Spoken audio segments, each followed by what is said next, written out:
ओम शांति।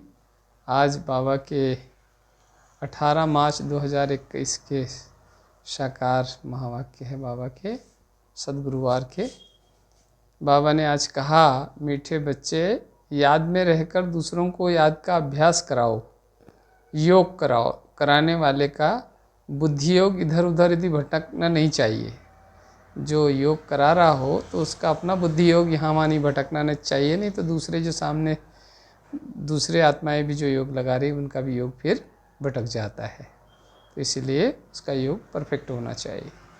फिर बाबा ने आज के मुरली का जो प्रश्न था कि किन बच्चों के ऊपर बहुत बड़ी रिस्पॉन्सिबिलिटी है, उन्हें कौन सा ध्यान जरूर देना चाहिए।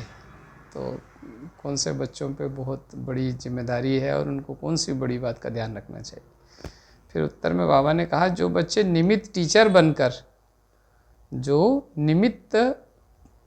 टीचर बनकर शिक्षक बनकर और दूसरों को ज्ञान देते हैं, दूसरों को योग कराते हैं, उन पर बहुत बड़ी रिस्पॉन्सिबिलिटी है। अगर योग कराते समय बुद्धि बाहर भटकती है, यदि योग कराते हुए यदि योग कराने वाले की ही बुद्धि, टीचर की, जो टीचर बन के बैठा है उसकी बुद्धि बाहर भटकती हो यहाँ वहाँ, तो सर्विस के बजाय डिसर्विस करते हैं। फिर सेवा के बजाय फिर और ही डिसर्विस हो जाती है, क्योंकि फिर दूसरों का भी जो सामने बैठे उनका भी बुद्धि योग यहाँ वहाँ भटकने लगता है। इसलिए यह ध्यान रखना है कि मेरे द्वारा पुण्य का काम होता रहे। तो सदा स्वयं पर भी ये ध्यान अटेंशन रखना चाहिए कि मेरे द्वारा पुण्य का काम हो, ऐसा ना हो कि मेरे से कोई विकर्म हो जाए जिसकी सज़ा फिर मुझे स्वयं ही मिले। तो इसीलिए इसका ध्यान रखना है। फिर गीत था ओम नमो शिवाय। तो बाबा ने फिर आज कहा, तुम बच्चों को भी बाप के समान रहम दिल बन, जैसे परमात्मा शिव बाबा रहम दिल है। संसार में अनेक भांति भांति की आत्माएं हैं जो परमात्मा को भी सर्वव्यापी कह देती है, परमात्मा को भी कई बातों के लिए मतलब कर्म का हिसाब परमात्मा पे लगा देती है कि परमात्मा ने ही मुझे ऐसा नुकसान दिया या ऐसा किया। पर परमात्मा फिर भी रहमदिल होकर के और उन सभी आत्माओं पर समान रूप से एक स्नेह भाव रखता है, सब बच्चों को प्यार से स्नेह से सबको पालना करता है। तो बाबा ने कहा, ऐसे ही रहमदिल बर सर्विस में लग जाना चाहिए, दिल में रहे। जब हमने किसी को आप समान नहीं बनाया तब तक फिर भोजन भी नहीं खाएंगे। तो मतलब सेवा के प्रति इतनी अपने आप से प्रतिबद्धता हो कि यदि मैंने किसी को आप समान या बाबा जो ज्ञानी बनाना चाहता वैसा नहीं बनाया तो फिर मैं भोजन भी नहीं करूँगा। अपने आप को मतलब एक तरह से सज़ा देनी चाहिए कि मैंने तो आज कोई सेवा ही नहीं की, तो भोजन भी करने का मुझे कोई अधिकार नहीं। फिर बाबा ने कहा, जैसे बाप को सर्विस करने में बहुत मज़ा आता है, ऐसे तुम्हें भी आप समान ब्राह्मण बनाने की कोशिश करनी चाहिए कि हम कैसे दूसरों को भी ये परमात्मा ज्ञान दे, कैसे उनको भी आत्मा अनुभूति कराए। क्योंकि सत्य की पहचान देना ही संसार में सबसे बड़ा पुण्य का काम है। तो अभी संसार में मनुष्य क्या हो गया, झूठे देहाभिमान में विचरण कर रहे हैं। तो ऐसे आत्माओं को सत्य आत्मा क्या पहचान देना कि हे मनुष्य आत्माओं, तुम श्रेष्ठ आत्मा हो, न कि शरीर हो, और कलयुग के कारण तुम्हारी आत्मा पर ये बुराइयों का आवरण चढ़ गया है। तो ये उनको महसूस कराना, उनको सच्चा कर्मों का ब्राह्मण बनाना, ये बाबा ने कहा सबसे बड़ी सर्विस है। और ऐसी सर्विस करेंगे तो बहुत फिर आनंद भी आपको आएगा। फिर बाबा ने कहा, पहले कुछ पुण्य तो करो, पाप आत्मा को पुण्य आत्मा बनाओ, फिर रोटी खाओ। तो बाबा ने आज बिल्कुल शुद्ध शब्दों में कहा कि जब तक कुछ आत्माओं को पुण्य आत्मा नहीं बनाते, सेवा नहीं करते, तब तक फिर बैठ करके बस रोटी खाना ये नहीं होना है। इसलिए पुरुषार्थ पहले करो, फिर उसकी प्रारब्ध को प्राप्त करने की फिर आप उसका हकदार बन जाते हैं। फिर कहा, रात दिन सर्विस करनी है, सर्विस करने का उल्लास रखना चाहिए। सेवा के लिए दिन और रात नहीं देखना चाहिए, रात दिन एक कर देना चाहिए सेवा करने के लिए, क्योंकि ये परमात्मा इस पुरानी कलयुगी दुनिया को नई सतयुगी श्रेष्ठाचारी दुनिया बनाने आया हुआ है। तो हमें भी उसके इस कार्य में सहयोगी बनना है। तो इसीलिए उसमें समय का बंधन भी नहीं रखना चाहिए कि बस अब तो हो गया, बस थोड़ा हो गया, बहुत हो गया। नहीं, रात दिन एक करके पूरी मेहनत करके भी बाबा की इस सेवा के कार्य में हमें सहयोगी बनना है। बहुत उमंग उल्लास रखना चाहिए।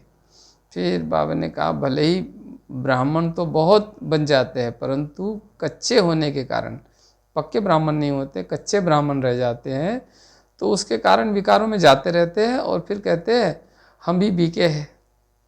तो विकारों में भी जाते रहते हैं, सारे विकार भी होते हैं, और फिर हम अपने आप को कहते हैं हम ब्रह्मा कुमार कुमारियाँ है। तो बाबा कहते हैं उनको बीके नहीं कहा जा सकता फिर, क्योंकि वो तो मर्यादा सिद्धांतों के अनुसार नहीं चल रहे हैं। फिर बाबा ने कहा तुम्हें खुद भी याद में रहना है, सिर्फ पंडित नहीं बनना है। याद में नहीं रहेंगे तब अंत में फेल हो जाएंगे। तो बाबा ने आज बहुत एक मतलब प्रेरणा वाली बात कही है कि पंडित अर्थात जो अभी कलयुग में क्या देखा है कि पंडित जी कथा तो सुनाते हैं कि ये सब मोह माया है, बेकार है, धन का लोभ नहीं करना चाहिए, ये नहीं करना चाहिए, बहुत अच्छी शिक्षा देते हैं, और अंत में फिर वही स्वयं ही कह देते हैं थोड़ा हमको ये दीजिए वो दीजिए। तो ये अब कथा सुनाते, उस कथा को बाद में वो स्वयं ही उसको एक तरह से अपने चरित्र में नहीं धारण करते हैं। तो इसीलिए बाबा ने कहा ऐसे नहीं बनना है, जो बाबा सुना रहा है बाबा की याद में रहना भी है, और जो ज्ञान स्वयं सुन के धारण करना है फिर दूसरों को भी सुनाना है, ऐसे बनना है। फिर बाबा ने कहा तुम बच्चे जब योग में बैठते हो तो सीढ़ी के चित्र को याद करो तो बहुत मौज का अनुभव होगा।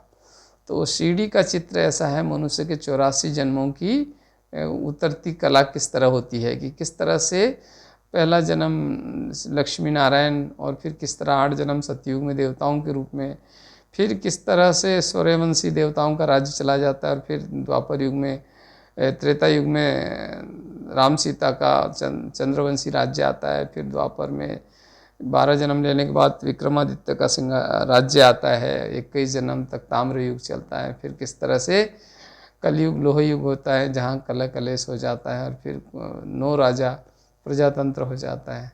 किस तरह से ये दुनिया 84 जन्मों में किस तरह से हमने 84 जन्म लिए, और किस तरह से हम साधारण होते आए, देवता से सिरताज से साधारण मोहताज होने तक का जो सफ़र हमने किया है, उसकी कहानी है ये सीढ़ी का चित्र। तो बाबा कहता है इसको यदि योग में आप अपने इसमें रखो मानस पटल पर, और फिर योग लगाओ तो बहुत ही अच्छा योग लगेगा, बहुत आनंद का अनुभव होगा कि हम पहले कहाँ देवता थे, सिरताज थे, कितना 16 कला संपूर्ण थे, फिर कैसे धीरे धीरे करते हमने सारी कला गवा दी, कैसे साधारण हो गए, और अब अंत में कलयुग में देखिए हर चीज़ के लिए किस तरह हम मोह के ताज में फंस गए हैं, संसार के माया मोह में फंस गए हैं। तो जो सिरताज पहले क्राउन था और वो आज मौत का ताज हमारे सिर पे है। तो वो सफ़र हमने 84 जन्मों की कहानी के रूप में किया है। तो वो बाबा कहते हैं उसको यदि योग के समय याद करो तो बहुत आपको आनंद आएगा। फिर बाबा ने कहा जब कभी सामने बैठकर योग कराते हो अर्थात टीचर बनकर बैठते हो तो बहुत अच्छी अवस्था होनी चाहिए, ताकि दूसरों को भी आपसे थोड़ा खुशी, आनंद, प्रेम, शांति का अनुभव हो, एक तरह से औरों को भी कशिश हो कि नहीं विशेष हमें योग की सकाश मिल रही है, शक्ति मिल रही है सामने से, नैनों के द्वारा और भाव भंगिमा चेहरे के द्वारा वो शक्ति मिलनी चाहिए अनेक आत्माओं को, ऐसी अवस्था होनी चाहिए। फिर बाबा ने कहा हर एक को स्वयं से पूछना चाहिए कि अगर योग में हमारी बुद्धि यहाँ और तरफ चली जाती है तो देहाभिमान आ जाता है, तो गोया फिर सर्विस नहीं डिसर्विस हो जाती है, फिर सेवा के बजाय और ही डिसर्विस हो जाती है। तो बाबा का नाम वाला करना है, यदि नाम वाला नहीं तो कम से कम नाम खराब भी नहीं होए कम से कम बाबा का, ये ध्यान रखने की बात है। फिर आज सार में बाबा ने कहा राजाई का मेडल लेने के लिए सबकी दिल खुश करना है, सबको खुशी देने की कोशिश करनी चाहिए, क्योंकि संसार में तो भांति भांति की आत्माएं हैं वो कई अपने ही स्वभाव संस्कार से दुखी है, तंग है, परेशान है। और कुछ आत्माओं का ऐसे भी स्वभाव होता है कि वो दूसरों को कभी भी दुखी करते रहते हैं, दूसरों को कोई ना कोई थोड़ा उसकी खुशी के गुब्बारे की हवा निकालते रहते हैं। तो भी ऐसे भी आत्माओं के प्रति रहम दिल रख करके, और बाबा ने कहा उनको भी खुशी देने की कोशिश करनी चाहिए। बहुत बहुत रहम दिल बनकर अपना और सर्व का कल्याण करना ही है, ऐसा हमको ख्याल रखना चाहिए कि अब सब तरह की आत्माएं हैं, उनको छोड़कर हम कहाँ जा सकते हैं। तो इसलिए उनको भी साथ लेकर के और उनका भी कल्याण हो और वो भी अच्छा बन जाए, बाबा इनको सद्बुद्धि दे, परमात्मा उनका कल्याण करे, ऐसी भावना, रहम की भावना रखनी चाहिए। फिर बाबा ने हड्डी हड्डी सेवा करनी चाहिए। जैसे दधीची ऋषि ने हड्डी दान की थी, फिर उसके वज्र से और असुरों का संहार हुआ था, तो ऐसे ही इस शरीर को भी ईश्वरीय सेवार्थ समर्पण करना चाहिए और ईश्वरीय कार्य सेवा में लगाना चाहिए, ताकि इसकी हड्डियाँ भी ईश्वर के काम में आ सके। फिर बाबा ने कहा देहाभिमान में आकर डिसर्विस नहीं करनी चाहिए। बॉडी कॉन्शसनेस में आते हैं ना, तो दूसरों को हम काफ़ी हमारे स्वभाव संस्कार के कारण दुख देते रहते हैं। तो बाबा ने कहा ऐसे नहीं, अपने आप को देहाभिमान में नहीं लाना चाहिए, बल्कि आत्मिक भान में रहना चाहिए। सदा सदा पुण्य का काम करना चाहिए। आप समान ब्राह्मण बनाने की सेवा करनी चाहिए। और सर्विसेबल, जो सर्विस सेवा करने वाले लोग हैं, उनका रिगार्ड करना चाहिए। अपने से छोटे भी हो, पर यदि वो हमसे योग्य सेवाधारी है तो उनका रिगार्ड रखना चाहिए। दूसरों का भी जो मतलब अपनी तन मन धन से अपनी पूरी एफर्ट या पूरी मेहनत लगा करके सर्विस करते हैं, किसी कार्य को सफल बनाने के लिए पूरी मेहनत करते हैं, तो ऐसे आत्माओं का विशेष रिगार्ड रखना चाहिए दिल से। उनको डिमोरलाइज नहीं करना चाहिए, बल्कि उनका उमंग उत्साह बढ़ाते रहना चाहिए, ताकि वो और भी अधिक अपनी एफर्ट लगाकर सेवा करें। फिर वरदान है याद और सेवा के डबल लाभ द्वारा सदा सेफ, सदा खुश और सदा संतुष्ट भव। तो याद और सेवा का ये डबल लॉक है कि याद भी हो तो सेवा भी हो बैलेंस में। यदि याद नहीं होती और सेवा में लगते तो थक जाते हैं, फिर थकावट महसूस होती है। फिर परमात्मा की याद नहीं होने से वो सेवा बोझ की तरह हो जाती है, और उसमें फिर मनुष्य के अपने स्वास्थ्य पर भी उसका बुरा असर होता है। तो इसलिए ईश्वर की याद में रहकर यदि हम सेवा करते हैं, तो वो सेवा मतलब उसमें हम सुरक्षित भी हो जाते, सदा सेफ हो जाते हैं, सदा खुश भी रहते हैं और सदा संतुष्ट भी रहते हैं, क्योंकि वो सेवा हम ईश्वर को अर्पण करके करते हैं। किसी मनुष्य को देख कर नहीं, बल्कि ईश्वर को आगे रख करके हमें ऐसी सेवा करनी चाहिए। फिर सारा दिन संकल्प, बोल और कर्म याद की, इसमें परमात्मा की याद में रहकर करना चाहिए। और संकल्प के इससे याद और बोल के द्वारा जो ईश्वरीय खजाना ज्ञान का मिला हुआ है, वो दूसरों को बांटना चाहिए। और कर्म के द्वारा परमात्मा के चरित्र को साकार करके दिखाना चाहिए। तो इस तरह की जब हम सेवा करते हैं, तो वास्तव में ये हम सेफ भी हो जाते हैं, सदा खुश भी रहते हैं और सदा संतुष्टता भी हमें प्राप्त हो जाती है। फिर आज स्लोगन में बाबा ने कहा बाबा शब्द की डायमंड चाबी, परमात्मा शब्द या बाबा शब्द की जो डायमंड चाबी है, जो सारे खजानों की चाबी है, यदि ये साथ में हो तो सारे खजानों की अनुभूति फिर सहज ही होती रहती है। तो खुशी का, शांति का, प्रेम का, आनंद का, ये जो दिव्य गुणों का, दिव्य शक्तियों का जो खजाने हैं, इनकी सबकी चाबी है परमात्मा शब्द या बाबा शब्द। यदि ये हमेशा याद रहे तो ये सारे खजाने फिर हमारे पास बने रहते हैं। पर ये चाबी बीच बीच में गुम जाती है हमसे, हम विस्मृति में आ जाते हैं, परमात्मा को, अपने को आत्मा नहीं समझते, परमात्मा को याद नहीं करते हैं, तो बॉडी कॉन्शसनेस में आ जाते हैं, रोल कॉन्शस हो जाते हैं, टाइम कॉन्शस हो जाते हैं, वर्क प्रेशर में आ जाते हैं।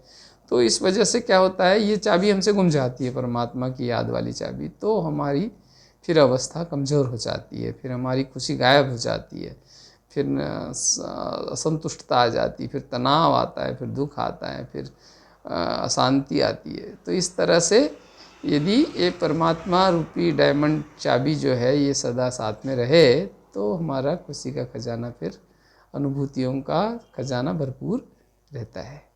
तो आज बाबा ने इसीलिए बहुत ही अच्छी मुरली हमको सुनाई।